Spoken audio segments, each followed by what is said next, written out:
Hey, thanks for tuning in to my YouTube channel.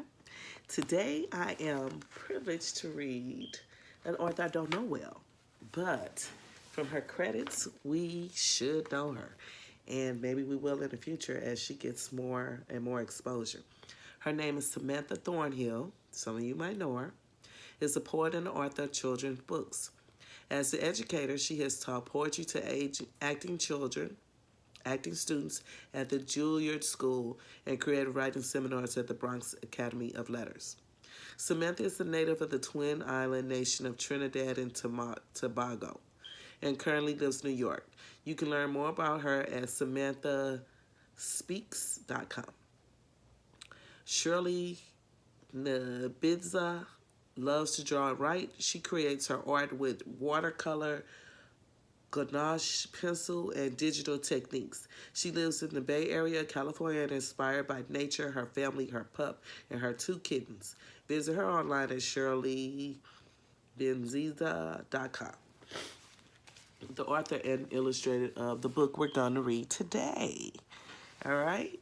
This is for my grandsons and all of my grandchildren that are here now or to come in the future, and any children that love me as their granny. All right, here's our book today. It's called The Protest, and we're gonna dive into reading because reading is where it's at. Save the Garden by Samantha Thornhill, illustrated by Shirley Ng-Benitez. See that? So if I'm not pronouncing their names right, you can see the spelling and get it right for yourself. They deserve it. All right, here we go. The Protest. Table of contents, bad news, bright ideals, and rally day. Sounds exciting. Let's see if we can do this in 5 minutes. Bad news.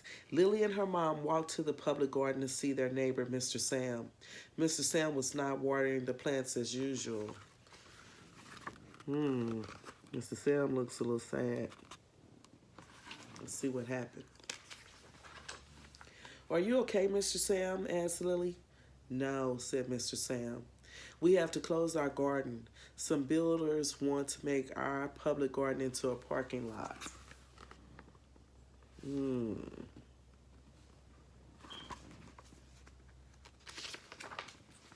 The city is changing fast with new people and buildings, said Mr. Sam. Lily frowned and looked around. It wasn't fair to close the public garden. Can we save the garden? Asked Lily. We can try, said Mr. Sam. Do you think they should try? I definitely do. Let's see what happened next. Lily shared the news with her friends. Palma, Paolo, Mia, and Henry. What will we do after school without the garden? Asked Mia. Where will our school get its vegetables for lunch? Asked Pablo. Where will I get strawberries for breakfast? Asked Paolo. Right. The garden was providing quite a few things. We need a protest. We need to protest the closing of the garden, said Lily. But we're just kids, said Henry. Hey, we kids grew enough vegetables to feed our school at lunch, said Pablo. Kids can do a lot, said Lily. And they are absolutely right. Any children hearing this, don't hesitate to use your voice verbally or write it down. Tape it. Bright ideals come from young minds, okay? Lily thought about how to protest. People could call their neighbors. People could make protest signs. People could make posters. People could write, could invite reporters. Lily decided to plan a rally and save the garden. Inviting reporters is really good. You know why? Because they raise awareness. They can tell a whole lot more people.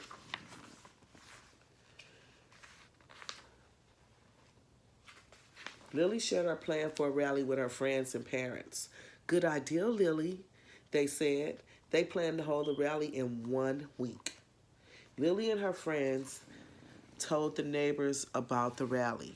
Together, they would protest the closing of the garden. You see? She getting the word out. You see her sign? That's Lily. Those are her friends. And that's the neighborhood people. Let's see what happens next. Look like they got to work. Then the friends met at Lily's home to make posters for the protest.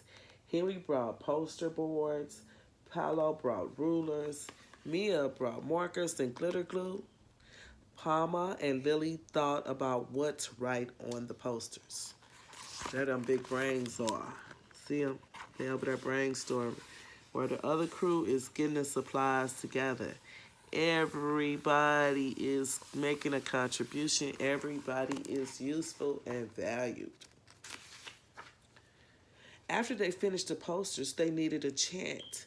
What should we say, asked Mia. No cars, no. Let our garden grow, said Lily. No cars, no. Let our garden grow. That sounds great. Think you guys could say that? No cars, no. Let our garden grow. That's right. Great chant, Lily, said Henry. Now they were ready for the rally. Lily hoped others would join them. We always need others, don't we? Rally day, rally day. They're getting ready. See the folks? On the morning of the rally, Lily and her friends and their parents waited outside their building. It looked as if no one else was coming to the protest. Yeah, it's just them with their parents. It's what about like 10 people? 2, 4, 6, 8, 10, 12, 14. 14 people, that's pretty good. But then neighbors, kids from the school, and their parents came to protest. Lily and her friends were happy. They got some more folks involved. I tell you, it's great when the school gets behind you. Everyone started walking to the garden together. Everyone held their posters up high. No cars, no. Let our garden grow. Everyone chanted. More neighbors joined the protest. The crowd grew larger and larger. The chants grew louder. No cars, no. Let our garden grow. Save the garden. Finally, everyone arrived at the garden. A reporter came to the rally. The reporter asked Lily about the protest. Then Mr. Sam got a phone call. The crowd became quiet and listened. Who do you think is on that phone? Is it someone that can make a difference? Mr. Sam said, the builders would wait until next year to build the parking lot. The people had saved the garden. The crowd cheered. When they tried to turn our garden into a parking lot again, we will be ready, said Lily. Save the garden. So even if they're going to try it again next year, Lily's going to be out there again next year. Because you have to keep protesting until the change actually happens. So that's the end of this story by Lily and by Samantha Thornhill about Lily. It looks like Lily has a couple of more good books back here. And we read it in like 10 minutes, 9 minutes or something. She has some activities back here you might want to try since you're home on break. Think about a place in your community that is special to you, such as a library, a park, or a museum. Write down why it's important to you. Why do you like going there? Find out how many places in the community needs help. Does the library have to replace books? Does trash need to be picked up at the park? Then make posters or signs encouraging classmates or neighbors to come together and help out those places in your community. You could hold a bake sale to raise money for the local library or have a pick-up trash day. Those are great ideas. Thank you for listening, and check out more books by these authors. Thank you for coming to my page.